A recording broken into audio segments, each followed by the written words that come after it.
Welcome back, everyone, to another SlabStox live stream here on Monday at 6 p.m. Eastern Time here on YouTube. We've got a fun discussion today because last week we looked at budget cards, and we will be relooking at budget cards for about 10 minutes today on the live. But for the main part of the show today, we will be talking about cards that have sold for $500,000 and higher. So kind of the two polar opposites. Last week we were looking at pretty much cards around $10, upwards of 50 to 100. But today it's all 500K plus as after a certain point in the live stream. But to start off today, other than welcoming you all, I want to talk about some NBA playoff action that occurred this past week, and we hope you all had a great Easter. If you weren't able to join us last night for the PWCC weekly live stream, live bidding for FlipQuest episode 2022, but we had two big performances, and many big performances actually. You know, this is not counting Anthony Edwards, who had a terrific performance, but this is focusing on Tyrese Maxey and Jordan Poole. Jordan Poole from Milwaukee, Wisconsin, played at Rufus King, and his 2019 National Treasures horizontal patch autograph of 75 PSA 8 sold for $3,300, and then Tyrese Maxey's 2020 Prism Mojo 25 PSA 9 sold for $1,777. First of all, Jordan Poole not making the most improved player list, the 3-player list, is absolutely ridiculous. I think it was DeJounte Murray, which makes sense. John Morant, which doesn't make sense. And then I can't. How did that not make sense? It doesn't make sense. It does not make sense. A guy that was drafted number 2, played at the top of the game. I even think last year, towards the top of the game for point guards. While he's gotten very good, he played very well this year. I don't understand, Nate. I mean, I do think he's improved, but also I would have put Desmond Bane on there. Desmond Bane, and Ja even admitted that Desmond Bane should be on there instead of him, so he agrees with me. Jordan Poole went from G League to basically playing like a mini Steph Curry, and I just don't get it, but that's okay. I don't have to get it. But because these two sales are pretty big here, Maxey's was a 62% increase from the BGS 9 that sold in February, and then Jordan Poole's was a 153% increase from the Raw that sold in February. Of course, Raw to PSA 8, it's a little hard to tell if it's a 1-for-1 comparison. It's probably not, just like a BGS 9 to PSA 9 isn't, but it's close enough that we can assume that's somewhere in that range.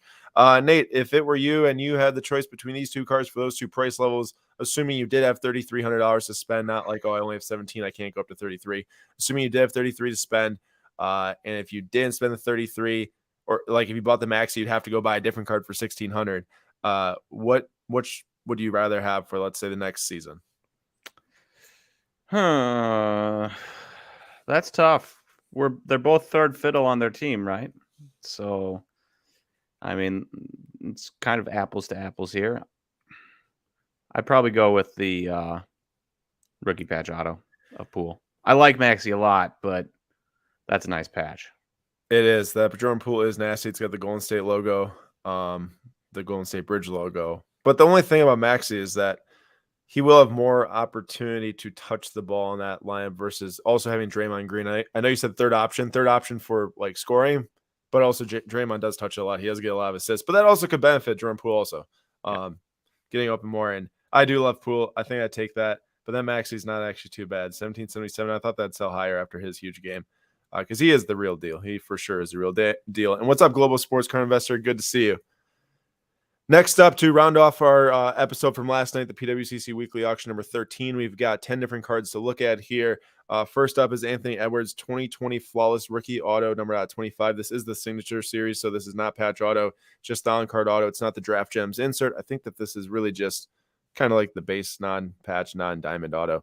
So for 1920, the last sale of that was $1,100 like 2-3 weeks ago in March. Wow. So that's significantly increased with Anthony Edwards' huge, playing game, and then game 1 of the series against Grizzlies. And then Shai Gilgeous-Alexander, his 2018 Prism Gold Fast Break Auto, number 10 BGS 9.5. Sold very similarly, as it went for $1,830. And the last time that sold was 2019 for $450 in that same card/grade. So that hit quite the increase since 2019, but that makes sense. I mean, a lot of cards have since then. Yeah, Nate.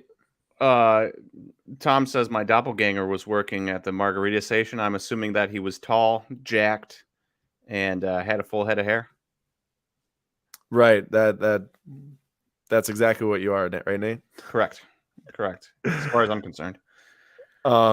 But on the right here, we have Fernando Tatis Jr. Heritage Rookie Auto of 70 PSA 8. Grab 3,000. That's a $400 increase just about, but does have the PSA 10 auto, the one that last sold the PSA 8 that sold for 26.30 around there. Did not have a 10 auto. And then Mike Trout Bowman Sterling auto from 2009 BGS 9.5 sold for 3,240. It's like a $100 drop from around, I think it was middle of March, a month ago.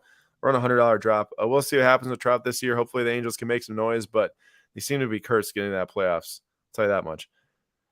Next, Pierre Gasly. This is the 2020 Sapphire Gold variation. So for 720, one of these hasn't sold in forever. But on the right side here, the more important one for this week's show is the Alex Albon Sapphire Variation Gold. So for 408, numbered out of 50 as a BGS 8.5. The last time that sold raw was like 14 days ago or 12 days ago for $220.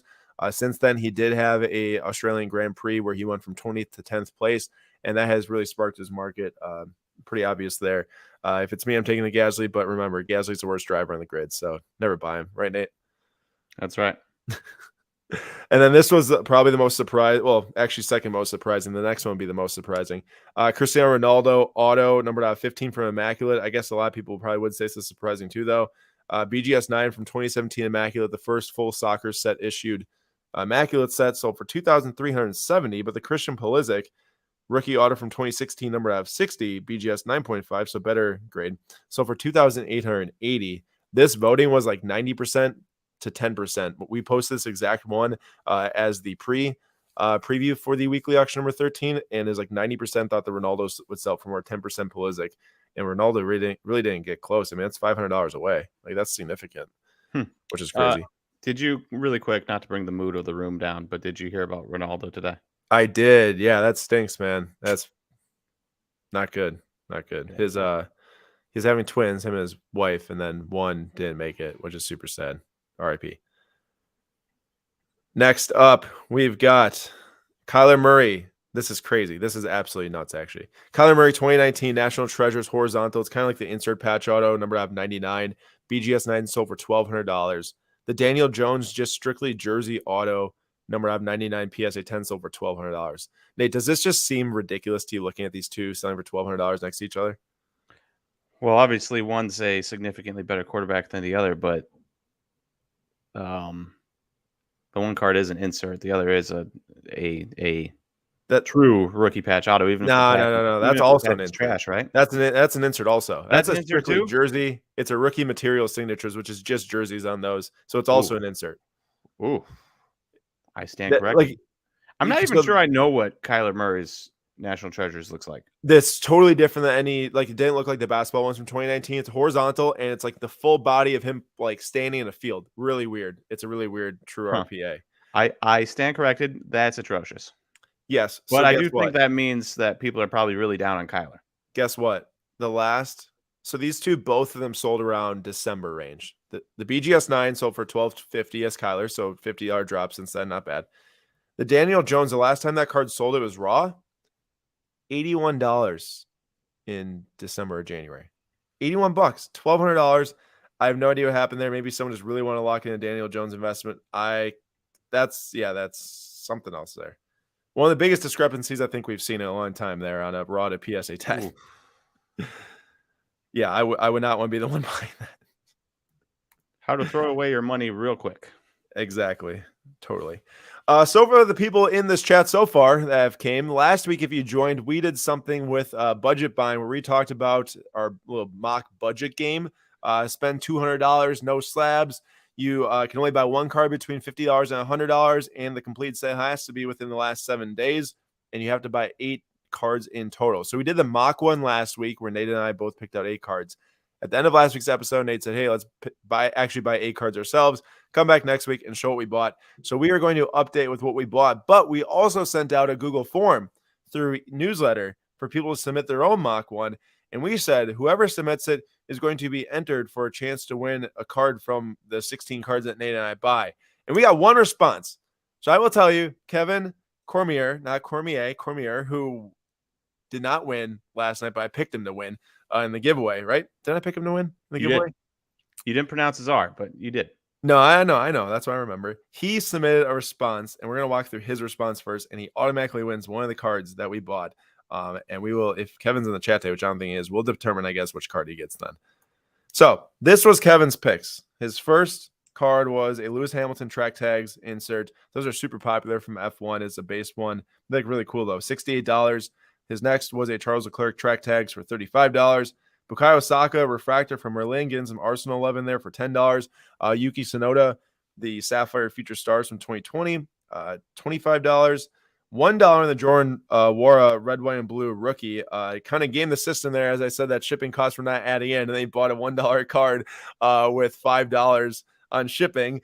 But hey, you abided by the rules. I will say also, this is not a mock thing. He actually did buy all these within the last week. He said, hey, perfect. I already did it anyways. So he bought all these within the last week. He got Noah Lang Sapphire rookie for $5, Club Bruges, and then he also took the teammate there, Topps Chrome Refractor, Charles Leclerc rookie refractor for $1 with the $5 in shipping again. And then the last card, which was the second most expensive, Jerry Jeudy. He put the tie-dye select rookie number 25 in here. It's like the round rookie selections one.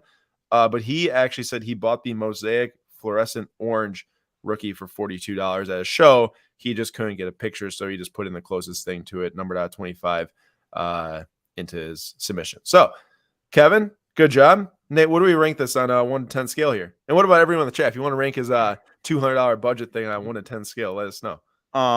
Like the Jeudy, like the Saka. Don't know anything about the soccer guys. Don't know anything about the one F1 guy up there, Tsunoda. Yeah, Yuki Tsunoda. He's actually Pierre Gasly's teammate in AlphaTauri right now. So I got to say I can't really rank this because I just don't know. Well, you got to rank it. You got to give it a number. Okay, we'll give it a 7. Okay.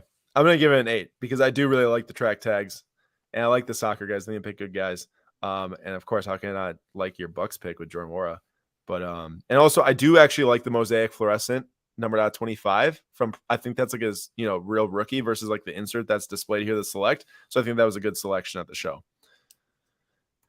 Here was mine. So this was my picks. I actually did purchase all of these. I purchased a lot more than these, so I kind of got a pick from. Yeah, I like that Alan Lazard. Yeah. So my first pick up top is Esteban Ocon. That is a 2020 Topps Chrome F1 70th anniversary gold parallel short print. It's his car.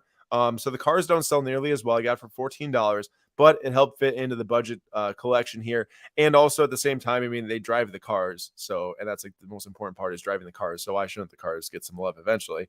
I have been a big hater on Deshaun Watson cards and buying Deshaun Watson cards for about the last 2 months here, ever since they started to get hot. But this was just a super good deal that was ending on auction. It's a 2018 select field level copper, numbered out 75. I think 75. They weren't out 49 that year. The Reds were out 49. But that was like $18, and the last sale of it was like $50 after he got traded to the Browns. So I was a fan of that. 2014 Topps Chrome Pulsar Aaron Rodgers, that was $10, and those a PSA 10 that sold for a ridiculous amount. So maybe I can actually see it and get a pretty good value on that. I had to get some Mason Mount in there. I couldn't find I was trying to buy one between $10 and $15. I ended up getting this thing for 10. Purple Fine at $250. If I had a little bit more time to watch auctions, I probably could have gotten a better one, but $10, I mean, nice little Mason Mount. He's been super good right now. My most expensive card was actually this 2021 Formula One Carlos Sainz. It's the portrait purple checker numbered out of $199. It's like $80, but it's his first cards in his Ferrari gear, and I have to imagine that those are going to do pretty decent in the future. So that was my card between 50 and 100. Alan Lazard, that's his first Prism card, I think, in general, and it's his silver auto. That was $16. Now, isn't that a deal? $16 for Alan Lazard's like one of his only autos. I'll take that. I'll take that for sure. And then how about this deal? 2020 Topps Chrome Green Wave Eloy Jimenez rookie cup of 99, $7. The last sale was about $26 on that. I got $7 on the Jimenez. I think that was a little bit of a lucky Easter buy right there. I bought it when I was watching the start of the Chelsea match. It's like 10:30 on Easter Sunday. I think not enough people were looking. And then Malik Monk 2017 Prism Luck of the Lottery Mojo number out 25. This was listed, and all it said was Prism Malik Monk rookie out 25. So I think that really helped me get a good deal on that. That was $22 there, and a BGS 9.5 so for $100 this season. He's probably the brightest spot in the Lakers in general this year, and I think he's going to get a 3 to 4 year contract from a team that probably will be fringe playoffs next year, like the Wolves or Cavs or someone like that, and hopefully put the ball in the basket. Oh, hey, Bazooka Tom, I'm actually wearing a shirt right now that says all Gasly, no breaks. I just got it. And I love Gasly. I was completely joking because Nate makes a joke to me every single time that we bring him up that these things don't buy him. Well, Aaron bought the Dynasty 101, and then Gasly proceeded to get 9th place. So that's why I say it. I love how you act like 9th place is bad. Trash. What is there, like 10 drivers? 11 maybe? Just 20. I'm just kidding. All right, so those were my 8 right there. My 8 picks. Let me know. Hey, 1 to 10 scale. $200 this was in total, just around there. It's like 190, I think, or 195. Let me know. 1 to 10. Do you like it? Do you not? There was a lack of rookies here, I would say. Definitely a lack of rookies. Like the Malik Monk is the only rookie card on this list. The Alan Lazard isn't like a rookie per se, but it's really like his first card, so that kind of fits in. He had Jaguar cards, did he not? It's a good point. I actually have no idea if he had Jaguar. I've never seen any. So in reality, it might just be his like Packers first auto. Packer auto. Still cool. Yeah. Still like it. No, you're right. He did actually 2018. I had no idea. Oof. All right, so he did. So not as good as I was hoping for, but hey, Jamie gave me 8.7 out of 10. And also that is definitely how Nate abides here with the F1. If you ain't first, you're last. He doesn't care about anyone that doesn't get first. That's right. I'm a Charles Leclerc guy the entire way until he doesn't get first. Then I'm on to the next guy because I'm a front runner. Oh, gosh, ridiculous. But here we go. Nate's got 7 here. So Nate's got, well, technically he's got an 8th if you want to include your base cards by Dan. No, I'm not going to do that. So just a little bit of a thing. I never actually got around to this, and I never got around to it. And then I bought literally all of these on the drive up from St. Louis today. Bought those 2 Sadiq Beys that we'll talk about like 10 minutes before this even started. And so we'll go through these. So my first purchase was Bobby Witt Jr. There was a number of cards I was going for today, and Bobby Witt was the first one I secured at $66 or $67. And I felt good about that because they were going for like 90 to 100 as of like 2 weeks ago. So if a guy's playing poorly and you believe in his talent, buy the dip. That is what I did. The Everson Pereira was a Leaf auto, number to 5 red. Am I a fan of Leaf autos? No. Did I like the card with the city map in the background? Yes. Had to have it. Bought it. Do I think it's going to go up from there? Probably not, but I love the card, so I bought it. Leaf auto made this list. How? Because the map in the background is sweet. Tell me that's not a sweet looking card. It is a sweet looking card. I wonder if they copyrighted an image though for that, like they did with the Greek Freak. Yeah. So for me, it's just like I got it for $25. I mean, I know. He's got a sweet looking auto too, by the way. Yeah. So I was like, whatever. The Justin Fields blue reactive rookie was about $2 over comps. But again, I was running out of time and needed something. Which I was okay with. A couple bucks over comps, not a big deal. If it grades decently well, SGC 9.5, 10, be one of the first ones out there. Who knows? What could happen? The Austin Riley was $14.34, something like that. And Austin Riley is obviously one of the better third basemen in baseball. A Topps foil of him for under $20. I'll take that. I think if he gets hot, you could probably get like $25 mid-season for it without even having to grade it. And then you'll see a number of Sadiq Beys. I bought the red ice and the orange ice because I forgot I bought the silver. But I bought the silver for $9.50. And then I got the red ice, the orange ice, a Prism base, and a Mosaic base all in the same lot for $15.99 and no shipping. So saved on those shipping fees.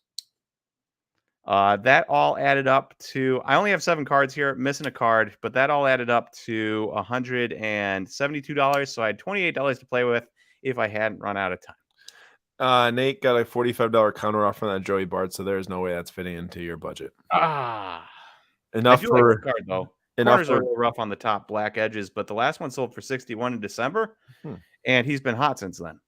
I imagine that the $27 left over is enough for 2 party packs from Taco Bell or something. Gabriel says, "Hey boys, what's up? How we doing?" And rank Nate's 7-card budget buy with $27 left over. Technically he disqualified, so now you're picking between really me and Kevin here. But also 1 second, I was going to talk about Sadiq Bey really quick on the reason why I was actually looking for him. Yes. Can I spare a moment? Yeah. Can I spare a moment on Sadiq Bey? Pretty good shooter, 6'7" wing. That's pretty good shooting, and increased his points per game this year. Increased his PAR, still kind of a below average player, but just enough, especially with that 50-point game, to be like, hey, I think there's something here. As him and Cade grow, he could be, you know, a Chris Middleton to somebody else's Giannis, not Cade being Giannis, obviously, but I'm just thinking, man, these three cards right here, grabbing these three cards plus the bases for $25 I feels think it's a great idea, and I wouldn't even put it past us to like look this offseason and actually add like a few $100 Sadiq Bey card, because I do think that he is actually like awesome. I mean, sure, a little streaky maybe at times, but he's young and he'll get it figured out. And the Pistons team, 23. and that Pistons team might be pretty decent years to come. I mean, not right now, obviously, but Cade's a stud. Cade is a stud. So I see we've got a 7 out of 10 from Jamie there, and then Sky Div 88224 says 11 out of 10 with their hobby will purchase. Not really sure what that meant. Oh, with the Bobby Witt purchase. I see. Loves Bobby Witt, I guess. Well, there you go. Nate scored 11 because of Bobby Witt. And Steve says just add a second Pereira with that spare cash. Yeah, good luck with finding a second out of 5 within a day. I should. And then Asian Punk bought a red auto of Sadiq Bey. Nice. Ooh, nice. Purchase. So that's what we got here. That's what we have for our $200 budget challengers. My card, there's 7, and then Kevin's 8. If you really do want to comment right now, feel free to comment which one you would pick out of the 3. But I will say thank you, Kevin, for submitting a response. I appreciate that. And also probably helped you. I bought all the cards. And I will actually get in contact, and I'll let you pick one of the cards we bought that's like $20 or less from the ones we purchased. So, and I'm pretty excited about actually doing some grading on these. Like the Carlos Sainz purple checker is 100% going to get graded. And maybe the only one out of my listing, Les Allen Lazard, looks really good, but I'm not super confident of that. And that was a thought process behind mine, at least for the Bobby Witt, is look kind of good. Mm-hmm. You know, if we can get it graded and get it turned around, right, might cover the rest of the cards. I agree. And my Carlos Sainz, that centering is amazing on there. Like just from eyeballing it right now, obviously I'll get it in hand. It might look differently, but it does really look awesome. Jamie, this was actually, the segment was submitted. Well, I sent out the forms via email to our daily Slab newsletter. So if you have not already, please go to SlabStox.com and on the homepage, put in your email. It takes 2 seconds. You'll receive a free hobby newsletter every single day, 7 a.m. Eastern time. 3 unique pieces of content a day, plus tons of top auction targets to look at via PWCC and eBay. So please hit that link to join. And then also, if we were to send out another form in the future, you could see it there. But we did just kind of conclude that segment there. But feel free to submit if you want to, and I can actually read yours off next week. Why not? So right now, well, you don't even have the form, I guess. Let me put the form in the chat if anyone really wanted to submit. Maybe we'll actually get a couple more responses and can share more. So I'll put the form into the chat right now too. We could do a story share or something, have people vote. Yeah. So there you go. There is your there's the link right there for that if you so choose. Moving on though to the main segment of the show. So now we are going to be looking at every single $500,000 plus selling card ever that was made in the year 2000 or after. But we are excluding Brady and LeBron because there would be way too many Brady and LeBron cards on this list that just get boring. So I took out every single time Brady card because I'm just sick of seeing the championship ticket by this point. I took out every single LeBron card because there's just tons of exquisite RPAs in that list. But we're going to look at every sale, and then we will talk about not every single sale in depth, but we will look at the overall landscape of how many cards sold of each player, how many players in general make up this $500,000 plus list, and who might be the newcomers onto this list in the near future. And they also have one more thing to point out as we go. So August, actually, I'm not going to say the dates because this is going to go in no order whatsoever other than cheapest to most expensive. So there's no point in saying the dates every single time. The first one we've got is MJ. This is one of the only MJs on the list. This is a $511,000 exquisite collection, emblems of endorsements there. Sold, I will actually say a date, August 10th, 2021. Next up is Giannis Gold Prism rookie, numbered out of 10, BGS 9.5. Sold on April 7th, 2021. One of the most recent sales actually on this list was a 2014 Prism Messi Gold out of 10 PSA 10. Pop 2 that sold for $522,000. That was actually the first Messi card ever to sell for over $500K. So he just made the list. We've got a Kobe and LeBron dual jersey auto here from Heritage Auctions back in April 14th, 2021 for $516,000. Mike Trout, 2009 Bowman Chrome Gold Refractor Auto PSA 10 for $528,000 on February 19th, 2022. Fun fact, at the 2017 National, I think it was, in front of me, there was a $25,000 cash deal going down. I could not believe it when I saw $25K get pulled out, put on the table, in exchange for a Mike Trout Bowman Chrome Gold Auto numbered out of 50. I think it's a BGS 9.5, though. But right there, you can see that was a great buy. Purchase. Yeah, quite the purchase by whoever made that. 2017 Prism Gold Patrick Mahomes out of 10 PSA 10, $528,000 on August 21st, 2021. One of the multiple Giannis cards on this list, a PSA 10 NTRPA out of 99, only a pop 3 at the time, December 14th, 2020, sold for $540K. I have to expect that would sell for over $1 million today. Joe Burrow, this is one of the crazier sales. Immaculate, not NT, not flawless, immaculate. NFL Shield Auto, 1 of 1, sold for $534,000 on February 6th, 2022. Pretty much perfect timing for that. And then next up, if you see here, tied at $550K, we have a Justin Herbert, but this is the NT 1 of 1 RPA, not the immaculate. The NT is selling for basically the same as the Joe Burrow, but August 2nd, 2021. That estimated value now is pushing $1 million via Card Ladder. All these sales are via the Card Ladder Pro database. If you do want to use the database as all-time sales history, you can go start a free trial. Is the link in the description of the video. 2019 National Treasures, Ja Morant, 12 out of 99 PSA 8. So we have Ja Morant making an appearance here. Crazy for a PSA 8. The jersey number really pulled hard there, $550K. BGS 9.5 isn't even worth close to $550K. I think it might have sold like 200 something. So that's crazy. Vladimir Guerrero Jr., our newest sale on this list, is this red refractor auto from this past weekend, BGS 10, that sold for $552,000. This thing was at like $300K, like $260K or something like that, with like 2 hours left. And then the extended bidding window happened and it ran up to $552. And then that is right in front of the Stephen Curry gold refractor out 50 BGS 9.5 for $550K on December 20th, 2021. Moving on, we got question. Yeah. Can you zoom in on that red at all? Yeah. Can you tell me what the ending number is, perchance? No. Any potential? Okay. No, it's too fuzzy. It is the most expensive Vlad of all time, and there's a BGS 9.5 that sold for like some way smaller amount in the past. I don't know though. You can find it pretty easily though if you look up the sale and the sales history on Card Ladder. Yeah. Next up, 2 more Mahomes. That's a pretty big sign here. Mahomes is on this list a lot. 2017 Prism Gold Vinyl PSA 10 out of 5, $570K, and then the NTRPA logo patch auto numbered out of 10, BGS 9, so for $576K. Both of those coming at the beginning of this year, January and February. Luka. So Luka shows up quite a bit as well. This is his NT patch auto numbered out of 99 PSA 10 with the 10 auto, sold for $570,000 on March 8th, 2021. So a year ago. Nearly all of his cards are down in that time. So Card Ladder's estimate on this card is at $467,000, which is quite the significant drop. And you'll notice that a lot of the cards on this list that are Luka would be estimated to sell for way less right now. You see another Steph Curry show up here, gold out 50, BGS 9.5 for $575,000. The biggest, actually, the only Zion sale over $500K in this database is the 9.5 that sold for a ridiculous $594,000 on February 5th, the NTRPA.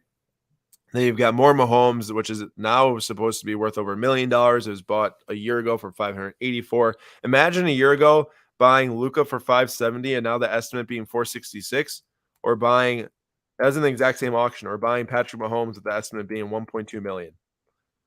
Is that crazy? Could have went one of two ways. More Luka, more Steph Curry. I just waste all yours ear space if I keep on reading off the same players. More Mahomes selling around $600K. Another Luka selling around $600K. That's estimate is down. Another Luka that sold for $780K. Prism Gold PSA 10 actually sold for $780,000 on February 1st, 2021. 4 months later, 3 months later, it sold again. Actually, 2 months later, it sold again with like $100,000 drop in price, which is crazy. And then one of the 2 Kevin Durant's that shows up on this list is this exquisite patch auto number 35 BGS 9, which sold for $750,000 last summer. And now its estimate is $345,000. So that's one of the biggest drops on this list, along with, it's not here yet, but another Kevin Durant that sold not last summer, but before last summer. That one also estimated to drop a lot.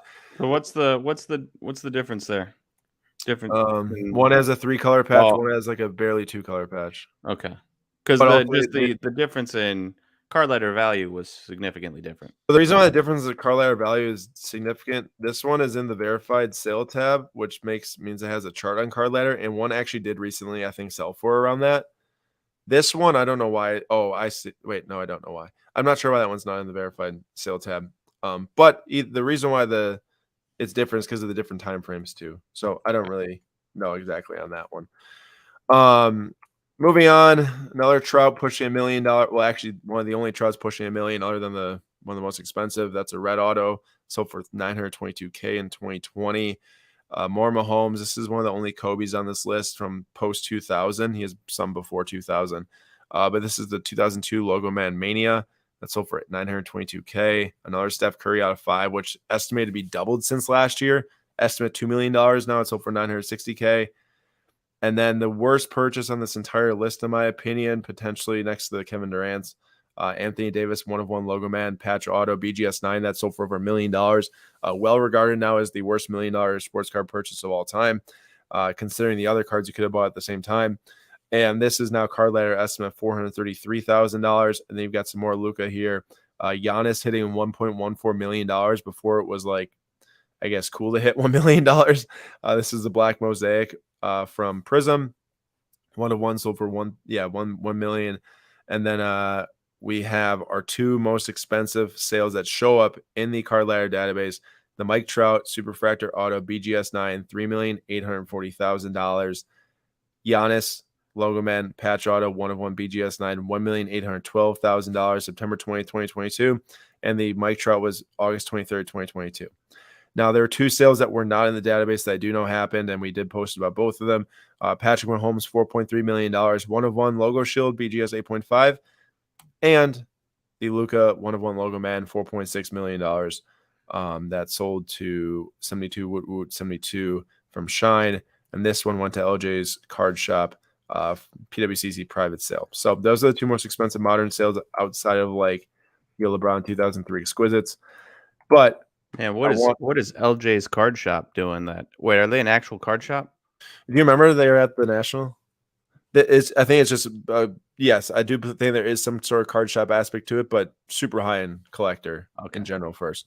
Okay. I want to point something out. Do you notice how I don't have the estimated value on every single sale here?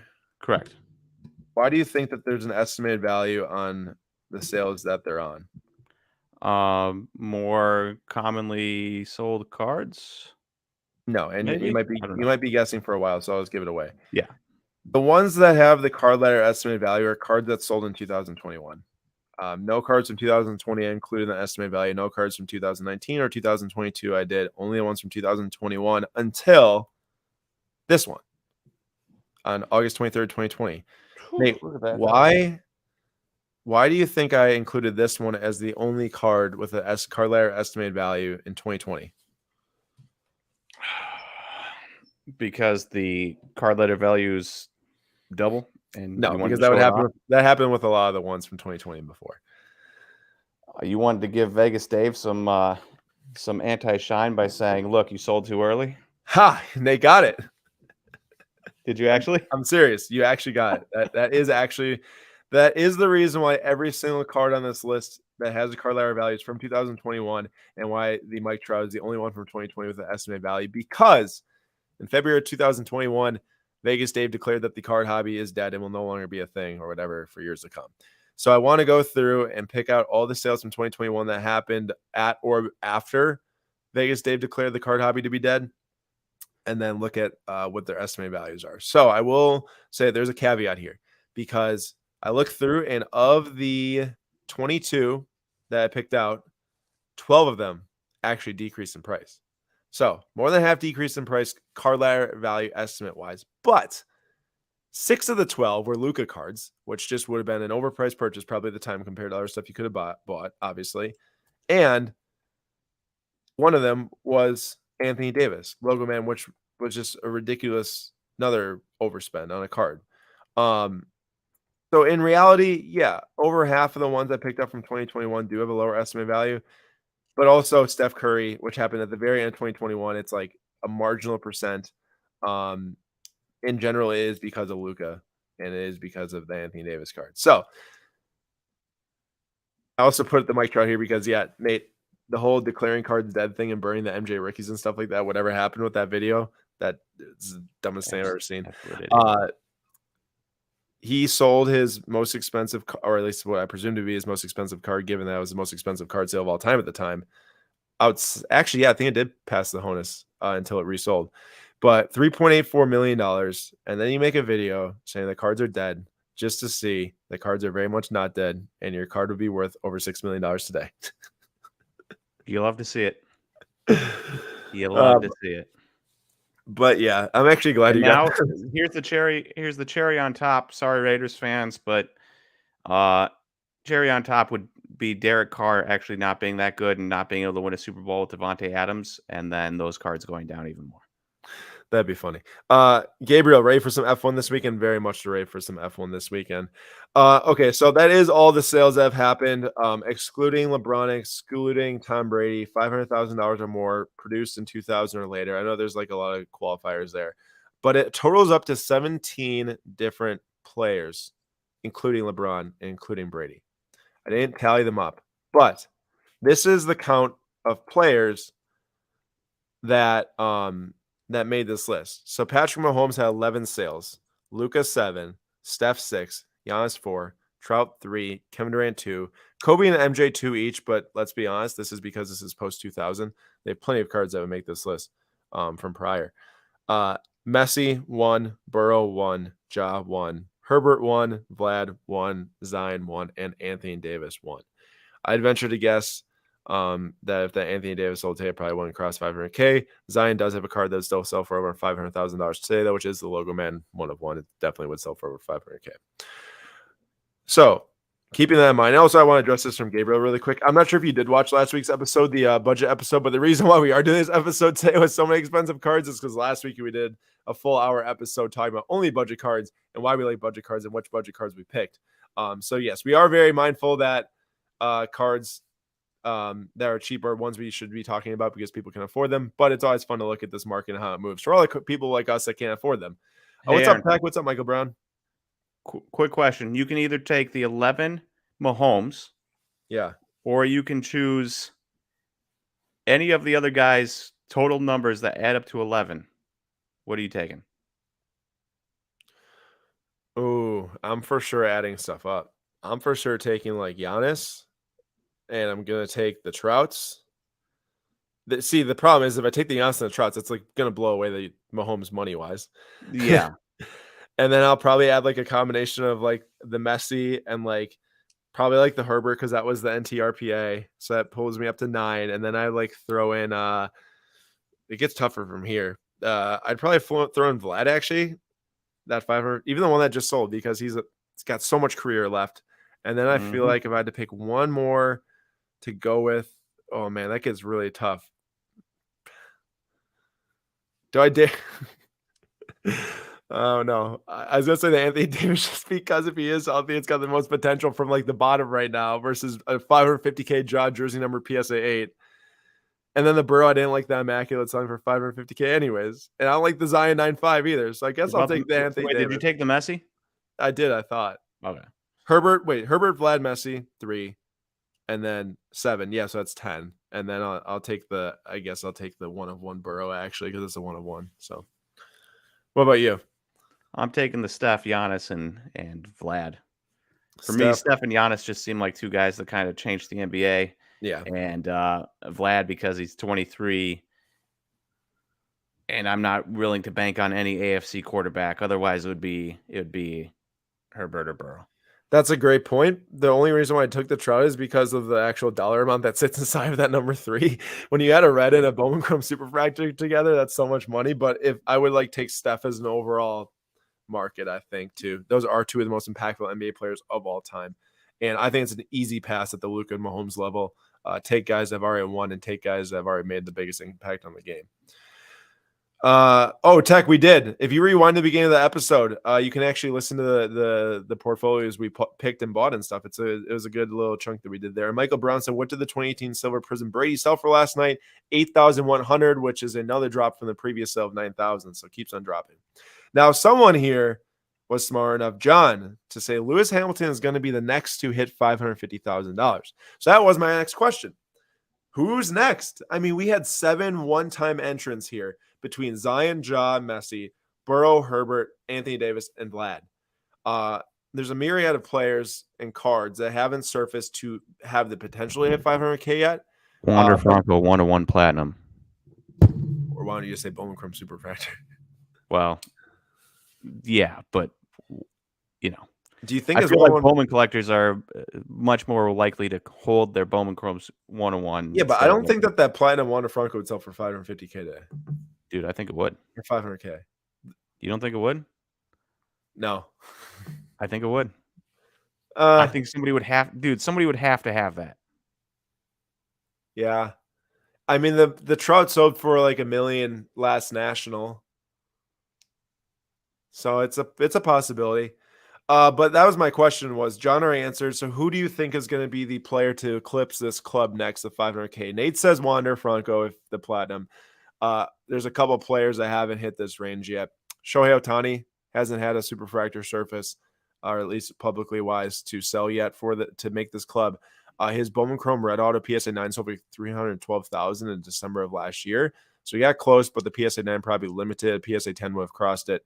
Juan Soto, his superfractor auto can never surface again. PSA has destroyed it, quote unquote, because the autograph was wiped out. So they bought it and then pretty much got rid of it. So the red autos are now pretty much his best cards in existence, and those haven't surfaced for sale auction wise in a long time. If they have, that would cross 500K. Anthony Edwards and LaMelo Ball, both of them would have cards that would sell for over 500K today. Flawless Logo Man auto, NT Logo Man auto. I don't know which card's going to surface first of each other, but one of those two players will cross this range probably in the next year. And then Lewis Hamilton, which was pointed out by John. And I was trying to think if there's any other quarterbacks that could cross this range. I haven't yet.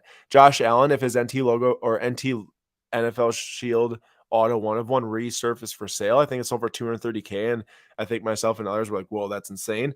I think it would go for 500K for sure, given that Burrow Immaculate Shield sold for 500K raw. But this card right here, Lewis Hamilton, has got the best chance to do it the quickest. This card is currently up for sale in Golden Auctions. We talked about it on the weekly slab last week. It's already, my prediction was $300,000 on it. It's already at 288K with buyer's premium with 12 days left. So wait, that's not fair. Can't choose a card that's already up. I didn't choose this. I didn't choose this. Sorry. Let me take this back. I did not choose this as the next one. My comment was Anthony Edwards or LaMelo Ball.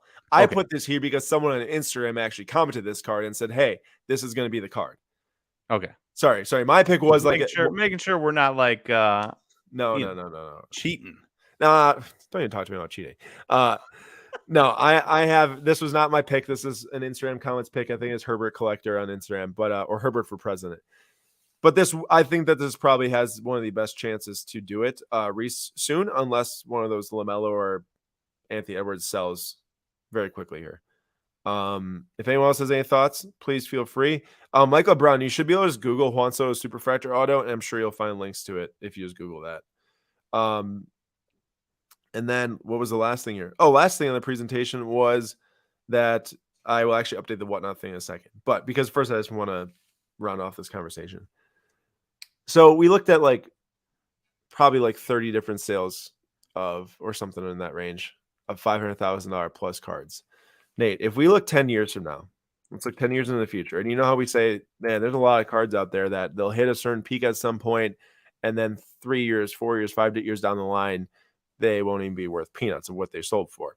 I think for the last 2 years, you could probably say any of these players outside of AD and Zion and Luka that you could have bought in KD, I guess, for the $500,000 range, you'd probably be making money on today, as we saw. What do you think about the next 10 years? You think $500,000 spent on any of these cards is going to look back and say, yeah, that was great because cash is so printed at such a fast rate here in America or whatever it is, Yeah. That's a good question. Well, I guess to answer that, answer my question. Yeah, Nate. What do you think Fanatics does to this hobby? That is a great question. We're just going back and forth with questions. Now, let me ask you a question. No, I'm kidding. I think Fanatics does wonders for it in terms of bringing incredible media attention, incredible amount of presence, meaning like athletes, and bringing incredible amount of people in numbers. Don't underestimate a company that is worth $24 billion and raises a ton of money and goes and buys tops and goes and gets all the licenses and gets equity with the players. There is a lot of vested interest in this for a lot of different people, a lot of different leagues, a lot of different brands now into sports cards that we just haven't really seen yet. We haven't really seen it yet. And it's yet to be seen what Fanatics does in terms of like the micro of the hobby. Like, you know, we all sit here today as collectors. What are they going to do that we don't like? What are they going to do that we do like? We don't really know that stuff yet. But I think from the macro, what we do know is that all that stuff I mentioned is going to happen. And imagine when that happens, probably even more rich people start to buy cards because they have so much money. And then they say, no, we want to just start buying cards like these other rich people are buying cards. And then you see this Mahomes on the screen. Instead of it selling for $1 million, it goes for $5 million or something like that. So that is what I would say. But what do you think, Nate? I mean, yeah, if Fanatics does their job well, I think that a lot of these cards will be cheap. If Fanatics destroys the goodwill of the hobby and destroys the hobby, then these cards will be terrible purchases. And until we figure out what they're gonna do, I don't really have an answer than one of those two ways. So when you said cheap, you're saying these sales would look cheap, looking back on it. Yeah. Yeah, Like $1 million for Giannis's best rookie or whatever. If Fanatics does their job and really promotes trading cards, and Giannis is still a relevant player in 5 years, which he should be, he'll only be 32 at that point. I think you'll look back and say, wow, why didn't I buy this for $1 million back then when I had it? It's a $5 million card now. And then that is when you get the big money saying, well, why didn't I buy that back then? What can I buy today? Yep. Right. So I think that, and it's going to be really interesting. A lot of these cards that we showed here, we're talking about estimated values. These are people who are buying these things to hold for quite some time. What happens when this Giannis Black Prism Mosaic 101 BGS 9.5 re-auctions 3 years from now because someone held it for 5 years then? Does it sell for $4 million? Then we say, whoa, in 5 years, the best of the best gain this much.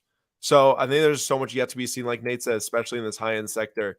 It'll be interesting to see what happens, but we hope that you all are thinking about it just because I think in general, while this doesn't affect, like I said, 99.99% of us sitting here today or listening today or making this presentation today, it does overall definitely affect what happens in the market. And the big companies and the big markets and the big firms and the big leagues are all going to drive what's going to happen 5 years from now. So we got to be mindful of it, which I think is a great point that Nate brought up.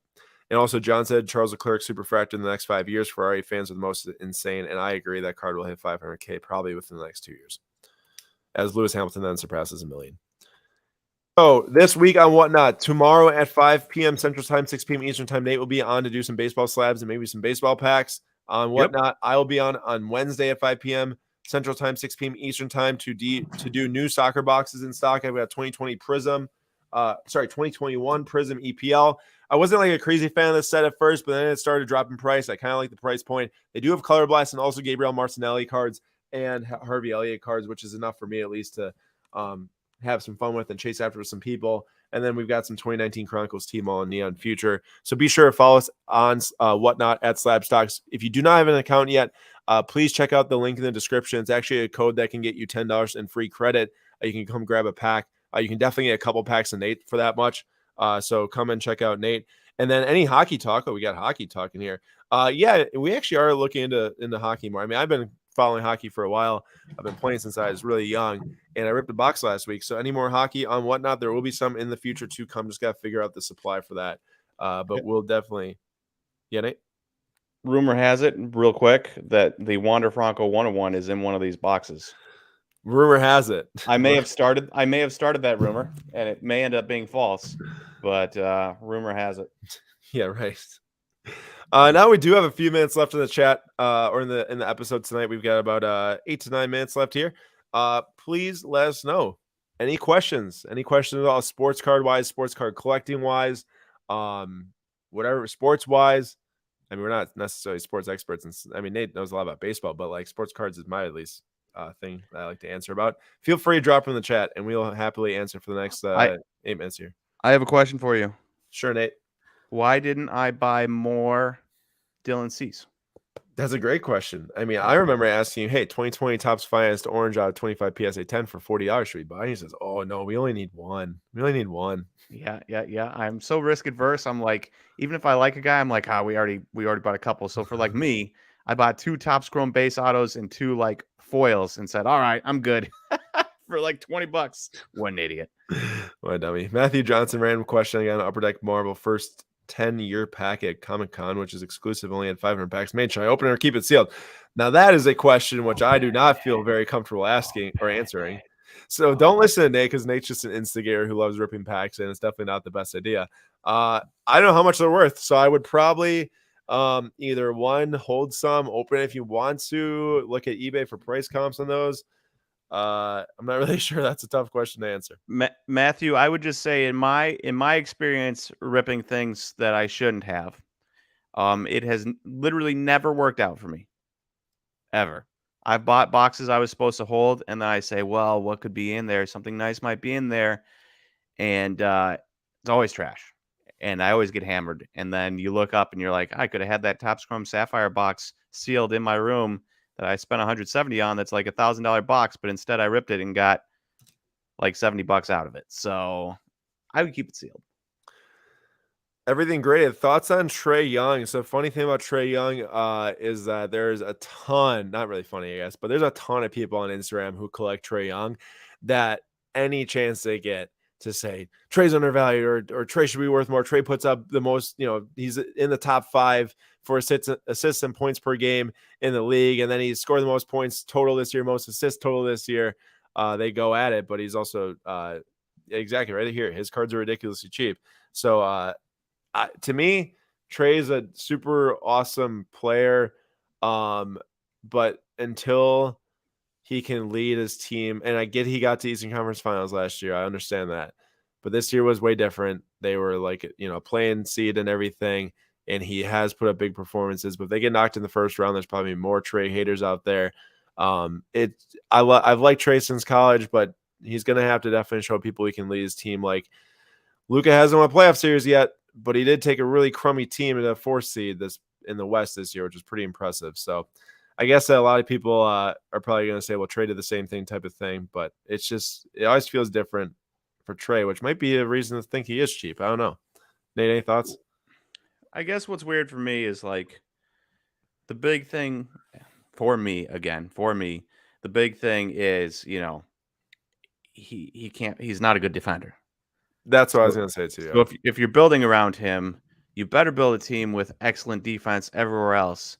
When he's on the court, you don't have to have like excellent defenders 15 deep, right? You can have different guys that can score off the bench and don't need to be the world's greatest defenders. But he's a pretty big liability, so you're going to want to have a spectacular defense. I just don't know, if the Hawks have that or if they will have that. And if you don't have that, I don't know if Trey Young can be your lead guy, because if you're scoring 30 points a game, but the opposing point guard, whoever it is, can also score 30 on you because you're such a bad defender, that's kind of tough.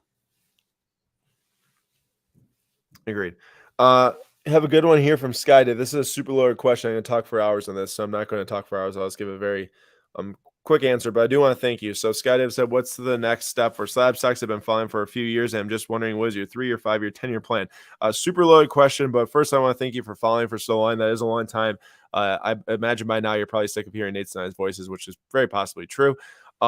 Which is why I do want to say, our goal, my goal when starting SlabStox and when Nate joined along then was to really bring the love for sports and sports cards together and mix that with business and analytics and data, really, sales data.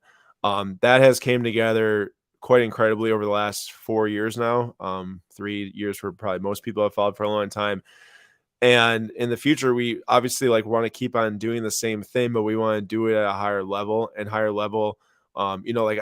There's only so much time in the day. So higher level ends up turning into getting more people involved in. It's something that's very active in our mind right now is building out our team, building out experts in different fields, building out content to really, hit on all the different aspects of the marketplace and what people love about collecting.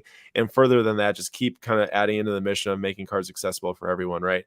We had such a success last year at the National with the Kesem Charity Night, which was awesome. And that is definitely in the plans again for this year, and kind of keep on doing more things like that, making more appearances at shows, doing more things to help further the hobby, and hopefully keep educating people if they do have questions along the way. I know now, a lot of people who have been in this hobby for a while kind of know a lot. So there's not just as many questions as there used to be because a lot of people were new. But I do know in a couple years' time when Fanatics takes over, the cycle is going to start over again. There's going to be a lot of new people that need to learn. So I hope that building a community here at SlabStox with all of you, which is just beautiful and amazing, I hope it pays off in the future when new people do come around, that we're all helpful to them, because I think that there is a lot of stuff out there that maybe would mislead people, and we don't want to do that, obviously. We just want everyone to collect for themselves and follow their passion through cards. And that's our biggest recommendation too, is if anyone is looking to get started in cards, so always get started with what you're passionate about and then look at cards from there and then go for it.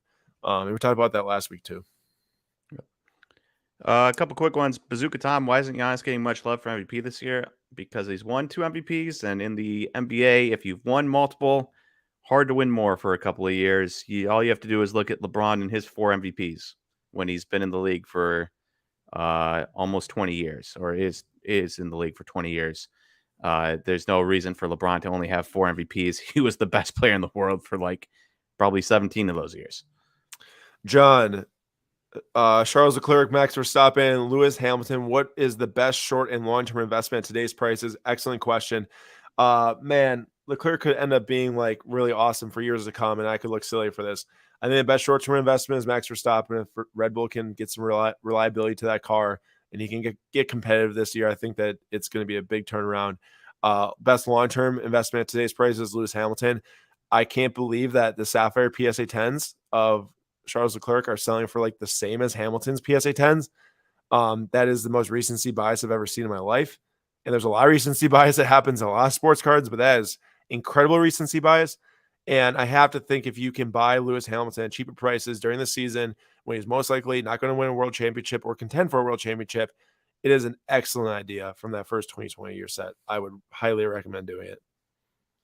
Let me know what you think also. Hey, Aaron, I can't believe I'm about to admit this, but Nate, I love the design of Bowman Heritage Autos. Thoughts on Topps Dynasty card patch and / autos?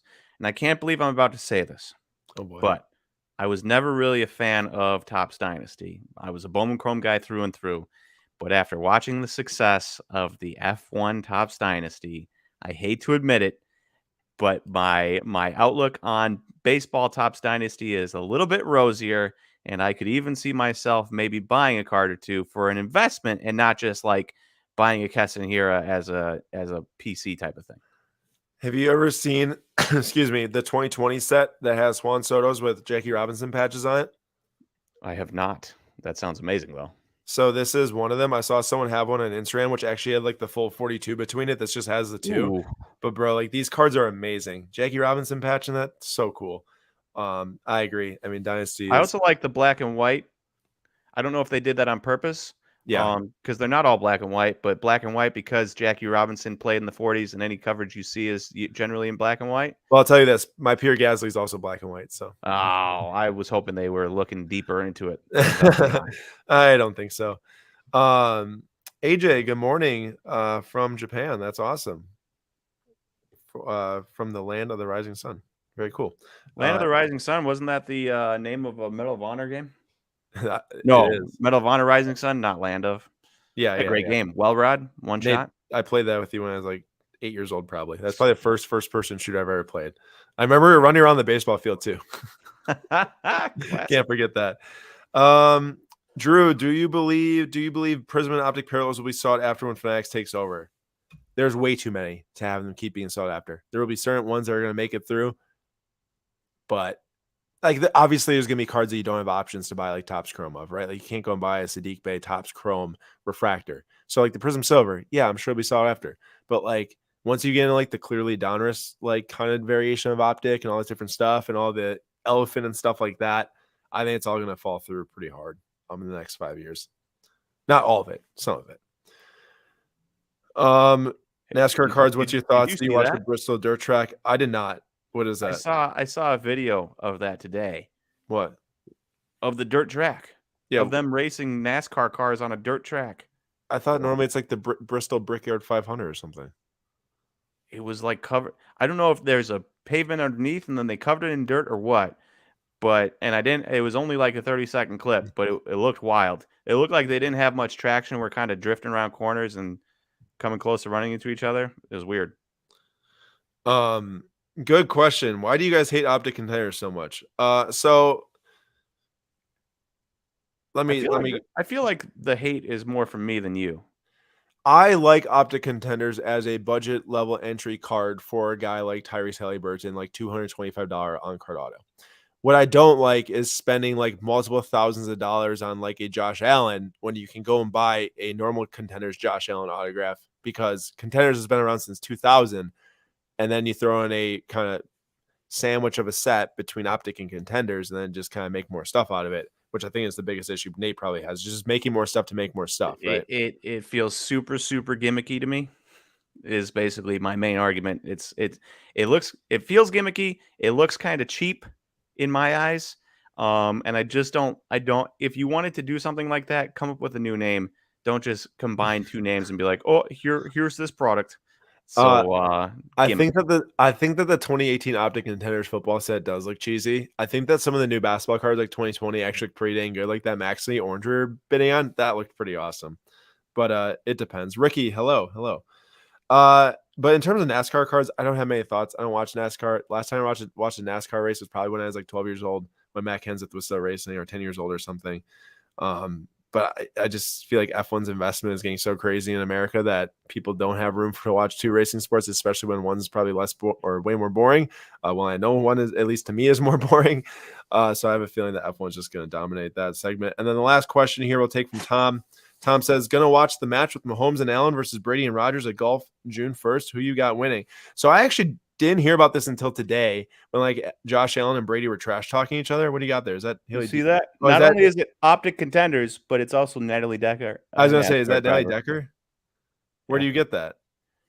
Back in the day when you'd go into Target or Walmart and couldn't find anything to rip, and you just needed to rip something. One time I bought on my honeymoon. I bought a NASCAR box because I was in South Carolina. I said, well, when in Rome. Oh my gosh. And Natalie Decker, who's from Wisconsin. So I sleeved it up. And it's just funny because I just got done hating on Optic Contenders. And here I am, the two topics conversation in one. That is funny. But I didn't hear about this Josh Allen and Brady thing or whatever until today, when I guess they're talking smack. I guess that they're playing against each other in a golf tournament. I got to think that Brady and Rodgers is going to win. I don't know, I guess, anything about Josh Allen playing golf, but he doesn't seem like a guy to me that can play golf. Maybe he'll prove me wrong. I tend to think that unless you started golf really young, that seems to be a type of game that you get better with age. And Rodgers and Brady are significantly older than Patrick Mahomes and Josh Allen. Yeah. And it's not like there's going to be a huge yard disadvantage because they're still young enough where they can hit the ball probably very far, especially Rodgers. Yeah. We'll see. That's actually interesting. Yeah, I probably will tune in. But that is all we have for today here on the SlabStox Live Show. Mondays at 6 p.m. Eastern Time, always. I really do appreciate everyone coming. And Jordan, I will answer this for you because I just saw it come in. Which upcoming product release are you most excited about and why? It's got to be 2021 Dynasty. I can't get my hands on any. It's probably going to be limited again. But I am, fingers crossed, praying that they make dual autos of play or drivers that are not on the same team. I want to see the Ocon and Gasly French duel. I want to see the Verstappen and Ocon duel for the fight that they had, I guess, back in Drive to Survive when they put that on the. I don't know if that was cooked up or what, but I want to see Hamilton and Verstappen. What? I said, what a nerd. I just want to see duels of guys that just aren't on the same team. I want to see Gasly and Verstappen, like a top-rated driver and a bottom feeder. Oh, they already did that last year's set when they did Verstappen and Albon on the same car, even though they were teammates at the time. But yeah, that's for me. Nate, I'm going to answer for Nate. Sapphire 2022 Top Scrum, right, Nate? That's right. That's right. There's going to be so many, and the list keeps getting bigger. I mean, say a Suzuki. Have you seen what he's been doing with the Cubs? I heard, hey, man, he got on base like what, 16 straight games or something crazy like that? Unbelievably good. Not 16 straight because obviously we haven't had 16 games, but 16 bases in like 4 games or something. He's been insane, been popping home runs, extra base hits. The dude has been on a whole nother level, and he's just another, he's one of those rookies that nobody was talking about before the season. Him and like a Jeremy Pena sneaking in there when you've got the big names of Wander and Julio and Spencer and Witt. So For it's sure. going to be huge. Absolutely. And Tom says, have a great rest of your day or night. Much love. Stay safe. Enjoy cardboard. And I just reiterate to everyone, thank you so much for coming. SlabStox live show. Make sure to come back, next week at 6 p.m. Eastern time and Flip Quest 2022, episode number 14 on Sunday at 9:45 p.m. Eastern time. And we will see everyone there and have a great rest of your week.